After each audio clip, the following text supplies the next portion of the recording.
Getting motivated. Take control of your life. Hello and welcome to part 4 of this 6-part e-course. Getting motivated, how to get juiced up to achieve anything that you desire. Hi, I'm Selina Stone, a Master Life Coach and Casting Director, here to guide you through this series. Now, you can download a written copy of this course at selinastone.com under the heading e-courses. So, has everyone done your homework? If your reply is no, then get into action. You can be more successful in life only if you take action. This week's session is comparatively shorter than the previous ones. It is to help you get things done and to make your life clutter-free. Once your life is cleared of all the clutter, it becomes easier to control. The more the control, the more motivated you feel.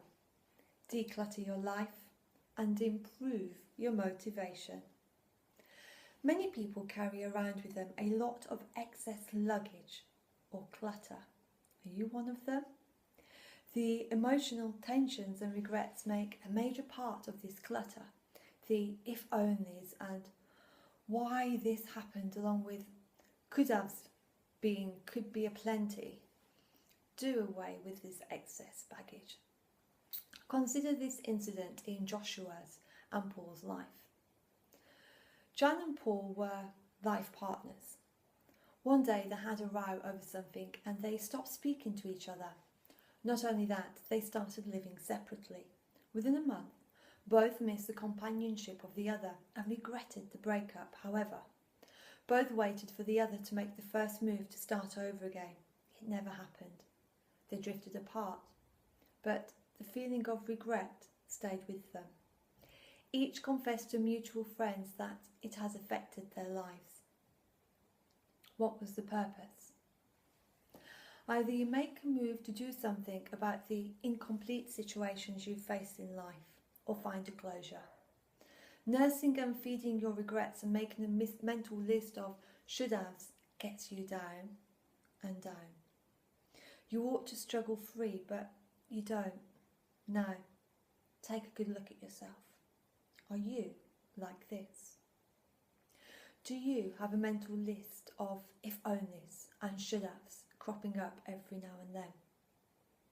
Be honest with yourself, because if you are like this, your confidence and motivation has probably been suffering.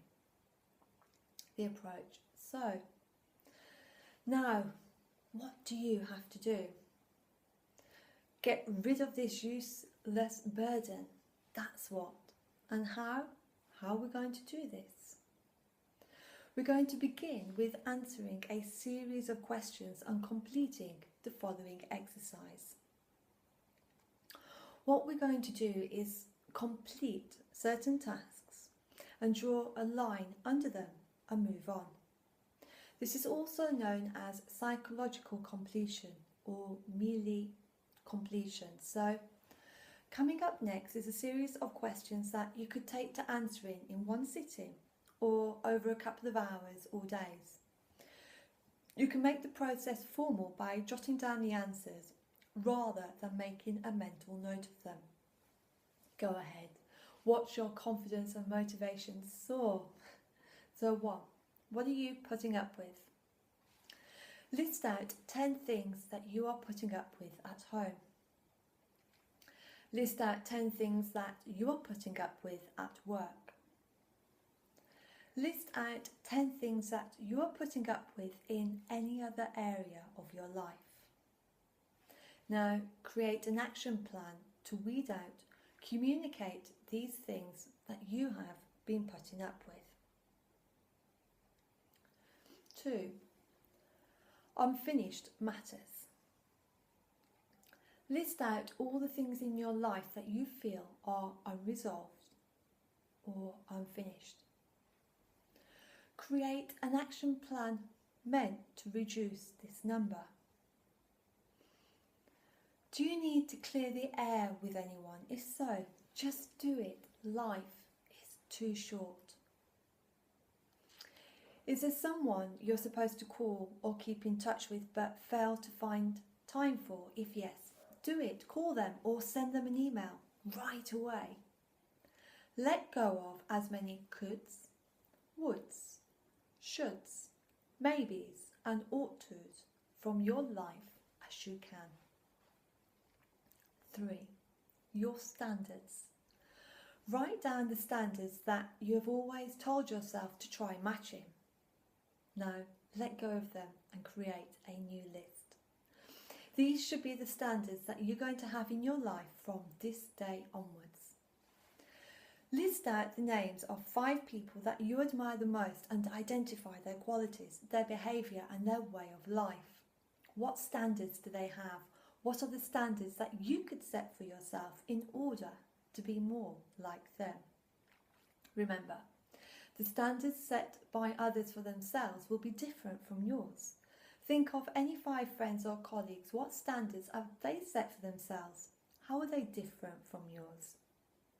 Did you know that you had such a long list silently and without you being aware of it, eating away at your inner strengths?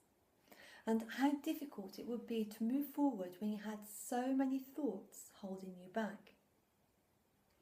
These exercises will help you focus on the here, the now and the future of your life.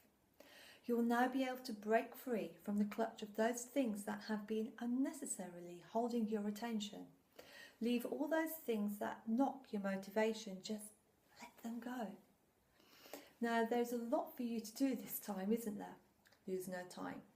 You guys had better make a start. Then, once you've done the work asked of you today, then please tune in to part 5. And remember, if at any time you wish to download this course so that you may fill in the questions on the worksheet, then please go to www.selinastone.com under the heading e-courses. As always, until next time, be lucky.